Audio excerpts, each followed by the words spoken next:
isang nobelista mula Guatemala na tumanggap ng Nobel Prize for Literature noong 1967.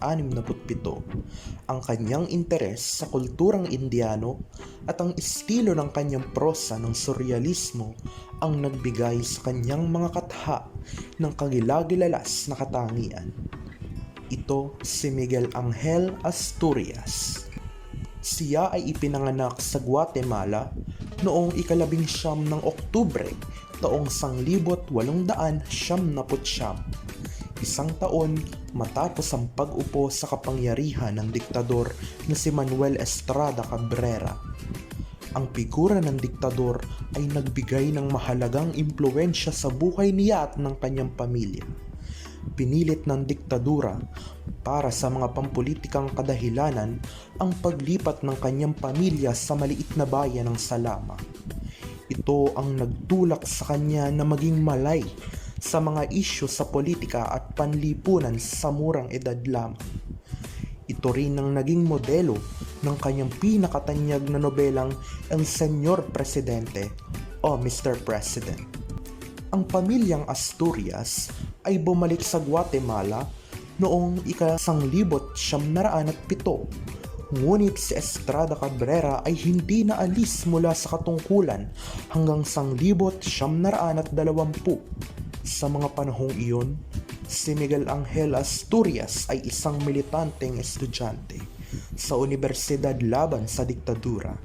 Sa makatuwid na pagtanto ng pamilyang mas mabuting lumipad na lamang siya sa London.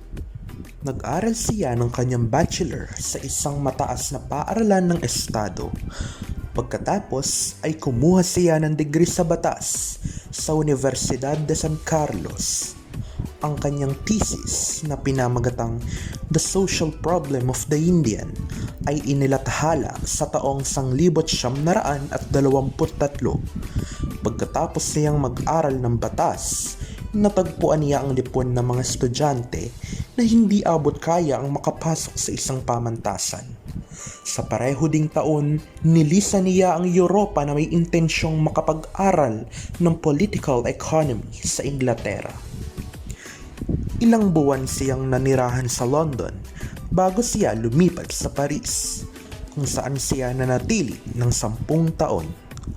Sa Sorbonne, lumahok siya sa mga lektura ng relihiyon ng mga Mayan ni Professor George Reynaud.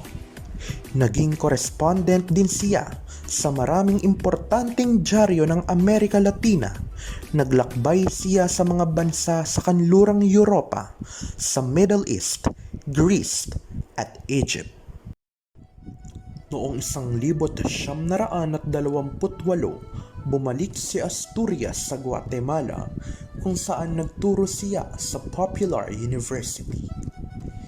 Itong mga lekturang ito ay pinumpon sa isang volume at pinamagatang La Arquitectura de la Vida Nueva or Architecture of the New Life.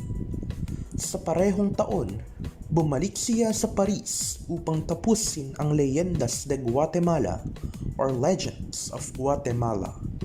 Inilathala sa Madrid ang libro at isinalin sa wikang Pranses ni Francis Miomandre na nagpadala ng kanyang salin kay Paul Valéry. Manghang-mangha ang makatang Pranses at ang sulat kay Miomandre ay ginamit bilang preface sa edisyon noong 1931 na inilathala sa Cahiers du Sud series sa parehong taon. Ang Leyendas de Guatemala ay nakatanggap ng Silla Monsignor Prize, isang gantimpala para sa pinakamahusay na Spanish-American na librong inilathala sa Pransya. Mga tanyag na akda: Leyendas de Guatemala or Legends of Guatemala. Kilala bilang unang makabuluhang gawa ni Asturias na inilalarawan ang sibilisasyong Mayan bago ang pananakop ng mga Kastila. Tinapos niya ang akdang ito nung bumalik siyang Paris mula sa Guatemala noong 1930. Naglalaman ito ng mga magical real na elemento sa naratibo. Gumagamit ito ng kumbensyonal na pamamaraan ng pagsusulat at lirikal na prosa para magkwento tungkol sa mga hayop na nakikipag-ugnayan sa mga archetypal na tao. Inilarawan ito ni Gerald Martin bilang unang antropolohikal na ambag sa panitikang Latina-Amerikana. Para naman kay Gianfranco, muling pagkatha ng alamat ng Guatemala ang akda ng may impluwensya ng prekolonyal at kolonyal na mga sanggunian. El Señor Presidente or the President na ikatha noong 1933, ngunit noong 1946 pa na ipalimbag. Isa sa mga kinikilalang mga naunang nagawang nobela tungkol sa isang diktador. Inilarawan ito bilang isang pampublikong kritisismo sa diktador ng Guatemala na si Manuel Estrada Cabrera. Ang banghay nito ay bahagyang batay sa mga totoong mga pangyayari. Pinakita rito kung paanong mula sa itaas sa mga makapangyarihan, pababa sa mga ordinaryong mamamayan, kumakalat ang masamang kaugalian at kaisipan.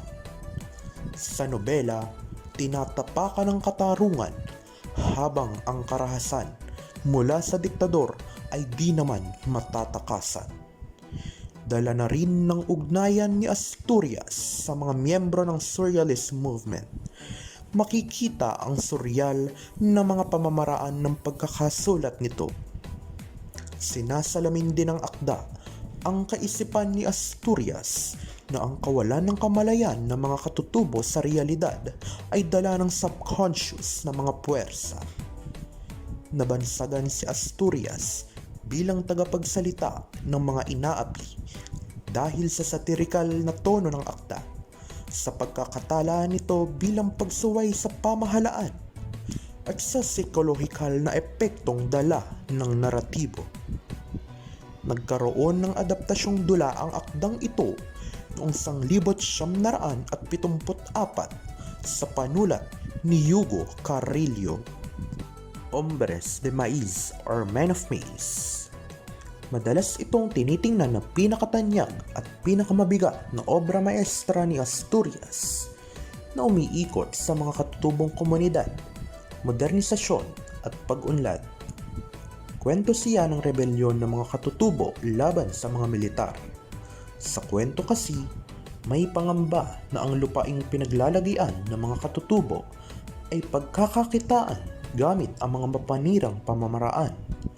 Makabuluhan nitong pinapakita kung papaanong ginagamit ang imperyalismong Europeo para sakupin, kontrolin at baguhin ang mga sibilisasyon sa loob ng Latina-Amerikana at sa buong mundo. Ginamit ni Asturias ang kanyang kaalaman sa panitikang pre-Columbian upang ikatha ang akda sa forma ng isang mito. The Banana Republic Trilogy. Binubuo ito ng Viento Fuerte or The Cyclone na inilathala noong 1950, ng El Papa Verde or The Green Pope na inilathala naman noong 1954,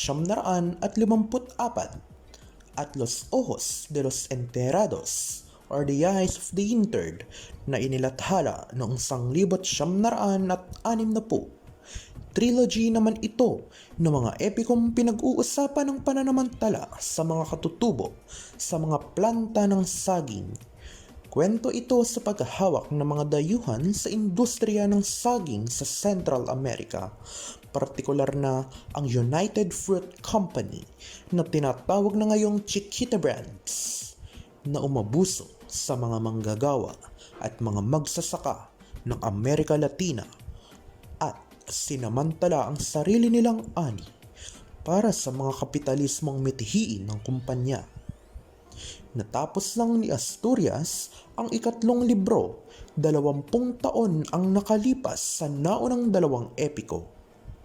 Mulata de Tal or A Kind of Mulatto. Kilalang akda ito ni Asturias na kanyang kinatha matapos ang pagkakatapon sa kanyang pamilya sa Argentina. Tungkol ito sa isang tauhang tinulak ng kanyang pagnanasa at pagkasakim sa paniniwala sa kapangyarihang material. Nag-iwan siya rito ng palaisipan na ang tanging makapagdadala sa atin sa kaligtasan ay ang pag-ibig na panlahat. Naglalaman ito ng mga alamat ng mga katutubong pinagsama-sama sa suryal na pamamaraan. Pinag-ugnay rito ang mga aspekto ng relihiyong Mayan at Katoliko sa alegorya ng kapangyarihan at ng paniniwala. El Espejo de Lidasal, The Mirror of Lidasal, tales based on Mayan myths and Guatemalan legends na inilathala noong 1967. Muling paggamit ni Asturias sa kanyang kaalaman sa alamat ng mga Mayan at Guatemalan ang pundasyon ng akda. Naglalaman ito ng siyam na maiikling kwento tungkol sa kasaysayan at mitolohiyang Guatemalan gamit ang mga poetikang espasyo. Kumatha si Asturias ng detalyadong mundo kung saan natalo ang Guatemala sa sarili nilang mga tao.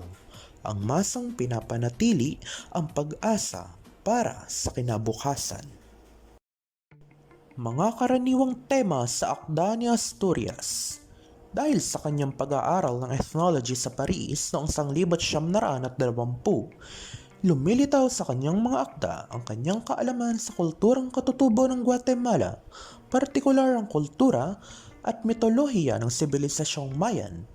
Ang sibilisasyong Mayan ay isa sa pinakatanyag na sibilisasyong Mesoamerican, kung saan ang kalakhan o ang lowlands ng teritoryo nito ay ang kasalukuyang lokasyon ng Guatemala. Makikita ang temang ito bilang basehan ng karamihan sa kanyang mga akda tulad ng El Señor Presidente, Leyendas de Guatemala at Mulata de Tal. Bukod dito, makikita rin na may temang politikal ang mga akda ni Asturias, lalo na sa pinakatanyag na El Señor Presidente. Makikita rin ito sa Weekend in Guatemala na tungkol sa pagpapatalsik sa administrasyong Arben sa bansa na suportado ng nobelista. Natalakay din sa akda niya na Leyenda del Tesoro del Lugar Florido o Legend of Treasure from the Flowering Place, ang pagdating naman ng mga Espanyol sa Guatemala na di umano'y nakaudlot o nakaputol sa sibilisasyong Mayan. Bukod sa usapin ng panloob ng mga politikal na isyu ng Guatemala, makikita rin sa mga akda ni Asturias ang pananamantala ng Estados Unidos sa agrikultura ng Amerika Latina tulad ng na nasa Banana Republic Trilogy ng nobelista. Estilo ng pagsulat ni Asturias. Malaki ang naging impluwensya ng kulturang Mayan sa kanyang estilo ng pagsulat. Isa sa mga naging pinaka-importanteng elemento ng estilo niya ay ang surrealismo. Lubos itong nagamit ni Asturias sa kanyang mga akda, lalo pat palagi o madalas itong tumatalakay sa kultura o mito ng Mayan at sa Guatemala sa kasalukuyan. Subalit, mapapansin na hindi ang mismong termino na ito ang ginamit ni Asturias, kundi ang magical realism na sinasabing siya ang unang gumamit nito sa larangan ng panitikan.